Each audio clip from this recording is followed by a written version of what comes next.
Well, I think I told you last semester when I was talking about the loss of my 4.5-year-old daughter, if you recall, that in some pretty deep depression, I would say, despair.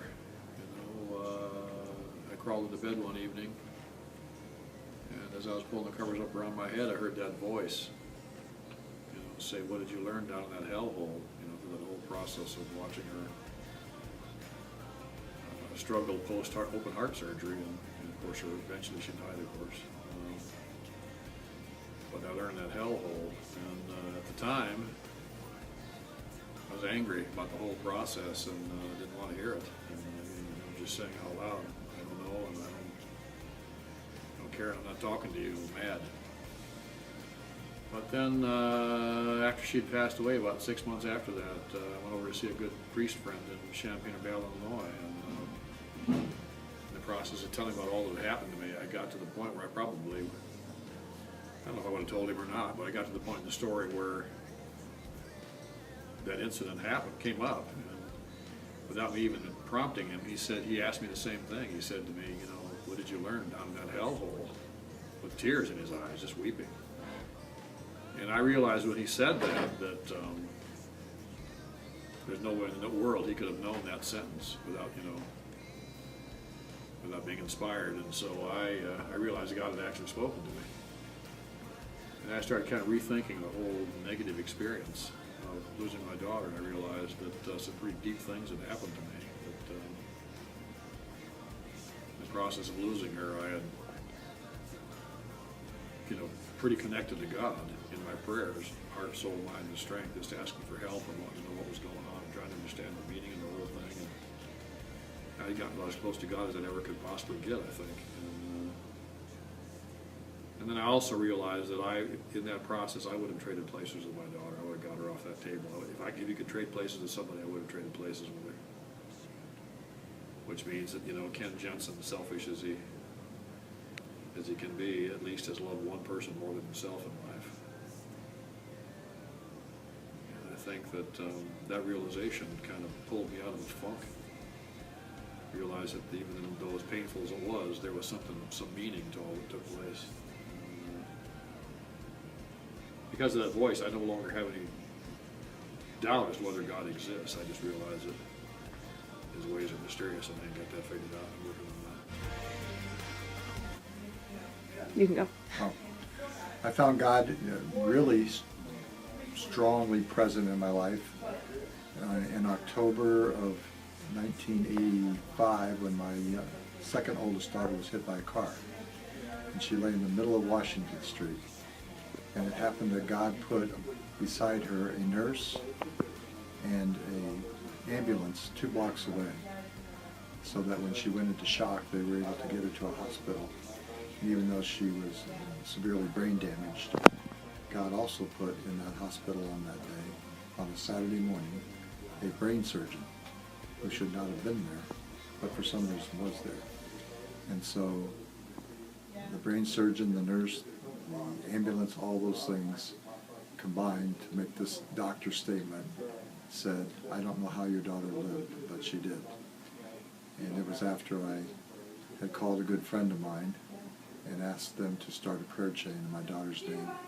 I called 2 priests, asked them to come and give her last rites. And today she's a healthy woman with 2 children of her own, and seems to be okay. So God's presence is definitely, has been in my life. In 2008, I was on the spring break mission trip to Charleston, South Carolina. It was the first time I'd ever been on a mission trip before, and I really didn't know why I went, other than Mrs. Wicca needed help with the kids on the trip and needed another chaperone. And while I was on the trip, I was doing some work with a gentleman that went by the nickname Mojo, and he was a retired deputy fire chief from the city of Charleston. And while we were doing some work, he pulled me aside and we're talking, and he said this was the first time he'd worked with a group of kids since he had retired. And he told the story, there were 9 firefighters in the city of Charleston that were killed in a horrible carpet fire accident that occurred down there. And he thanked me for bringing the kids down, because it kind of restored his faith in the things that happened that day. And when I reflected on that, it was kind of odd for me because at that point in my teaching career, I had lost 9 of my athletes, student athletes that I taught or coached, to different kind of things, and I thought it was just odd that we had the same number, and since then we kind of connected on a different level and just enjoy being around our kids and kind of changing lives a little bit. An instance when I see God's presence is when I'm able to come together with my family. We're all together enjoying our time. That's it. Alright, so one time me and Blake Rydell, we were on this wrestling trip, right? And then like all of a sudden we were on this rock, right? And then I was on this rock and there's this electrical line that really goes to my head, right? And it was so close, it was really, really close. Like, it was crazy how close it was to my head. And this is what happened, right? Okay, so God came into my, he was like really quick, came in like really, really fast, because I was about to hit the electric wire, but I was 3 inches away, I didn't hit the electric wire because God took my head away from the electric wire. I was traumatized for a long, long time, but God saved my life.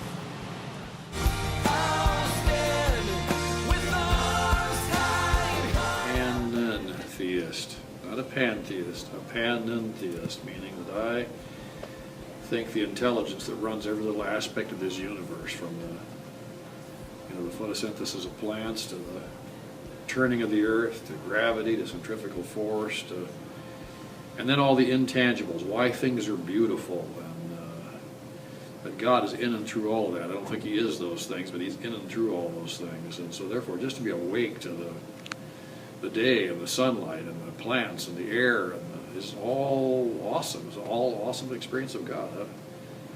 I think He's the one in whom we live and move and have our being, to quote St. Paul. I see God present every day in my life through the generosity of just the people I encounter here at Cathedral, the kindnesses that they show, just the respect that they show by addressing me by my proper name, at least to my face. That's kind of a small experience of God's presence. But I also see them holding doors for people, giving people lunch money, hugging people when they're crying, laughing with people when they're happy, and sharing just all the daily ups and downs of life. And I see that manifest itself at least 100 times a day as I walk the halls and just see people. So you should find that you're very blessed to be where you're at, and don't take it for granted. It's all of the interactions I have throughout the day with people and family. So I see my role in understanding what I do and how I react in my ability to spend time and get to know people. Here at Cathedral, I'm here during the day. It's staff members, it's teachers, it's students, and it's like when I'm not here. It's like when I'm at a committee that I'm on somewhere here in town, or it's when I deal with my family members and all that. I just feel like that's how I realize that I'm involved in God's work. I think every day, just an interaction you have with a person or things that get said is something that you're thinking about, and then the connections are just absolutely amazing. Like, you'll be thinking about something and somebody will come up and tell you a story, and it was kind of what you were thinking about. And I think those things just happen way too often. I've got a silly little thing that I pick up pennies, and I always think that a penny is like a message from God, sending a prayer my way, and something will be bothering me, and all of a sudden I'll look down and there's a penny kind of share my thing. So there's all kinds of little things I think I see that symbolize that to me, or at least I want to see those. An everyday example when I see God's presence is when I see people smiling and laughing and exchanging hugs or highs in the hallways.